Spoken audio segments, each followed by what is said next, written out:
Kerala state service pensioners union Kottayam ജില്ലാ കമ്മിറ്റിയുടെ 34ാമത് വാർഷിക സമ്മേളനം ഏറ്റുമാനൂരിൽ നടന്നു. ഏറ്റുമാനൂർ നന്ദാവനം ഓഡിറ്റോറിയത്തിൽ നടന്ന സമ്മേളനം KSSPU സംസ്ഥാന സെക്രട്ടറി K. മോഹനൻ ഉദ്ഘാടനം ചെയ്തു. കേന്ദ്ര ഗവൺമെന്റ് നിയമം ഉണ്ടാക്കിയത് ആർക്ക് വേണ്ടി എന്ന് ചോദിച്ചാൽ, കൊടുത്ത കാശ് തിരിച്ചു ചോദിക്കാൻ നിയമമില്ലാത്ത ഒരു നിയമം എവിടെയെങ്കിലും ഉണ്ടാക്കിയിട്ടുള്ളതായിട്ട് നിങ്ങൾക്കറിയാമോ? മുതലാളിക്ക് വേണ്ടിയാണെങ്കിൽ അങ്ങനെയും ഉണ്ടാക്കും എന്ന് തീരുമാനിച്ചു. അങ്ങനെയാണ് ആ നിയമം ഉണ്ടായത്. ഇപ്പോഴോ അങ്ങനെ വന്നപ്പോൾ കാശ് തിരിച്ചു ചോദിക്കാൻ പറ്റില്ല, നിയമമില്ല. പിന്നെന്ത് വേണം? പാർലമെന്റ് തന്നെ ഇതിനെ ഡിസോൾവ് ചെയ്തുകൊണ്ട് പുതിയ നിയമം ഉണ്ടാക്കണം. അതിന് നിലവിലുള്ള ഗവൺമെൻറ് തയ്യാറാവുമോ? തയ്യാറാവില്ല.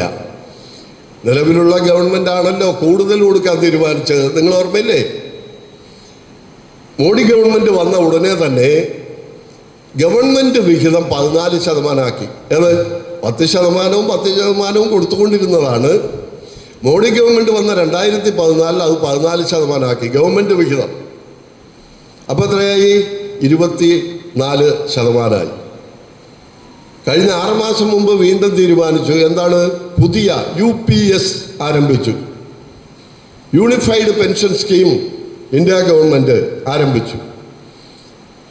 അതിൻ്റെ ഭാഗമായി മുതലാളിക്ക് കൊടുക്കുന്ന കാശ് ഗവൺമെൻറ് വിഹിതം 18% 18% എത്ര വരും?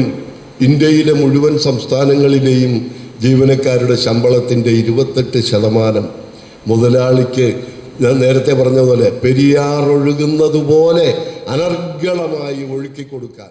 ജില്ലാ പ്രസിഡന്റ് ജോസ് തോമസ് അധ്യക്ഷനായിരുന്നു. സംസ്ഥാന കമ്മിറ്റി അംഗം MS ചന്ദ്രൻ, ജില്ലാ ട്രഷറർ മോഹനചന്ദ്രൻ, ജില്ലാ കമ്മിറ്റി അംഗങ്ങളായ KN സോമദാസ്, TK വിശ്വനാഥൻ തുടങ്ങിയവർ പ്രസംഗിച്ചു. മെയ് മാസം 13 മുതൽ 21 വരെ തീയതികളിൽ കോഴിക്കോട് വെച്ച് നടക്കുന്ന സംസ്ഥാന സമ്മേളനത്തിൻ്റെ മുന്നോടിയായാണ് ജില്ലാ സമ്മേളനം നടന്നത്. സർവീസ് പെൻഷൻ ആശങ്കകളും പരിഹാരങ്ങളും എന്ന വിഷയത്തെക്കുറിച്ച് സെമിനാറും നടന്നു.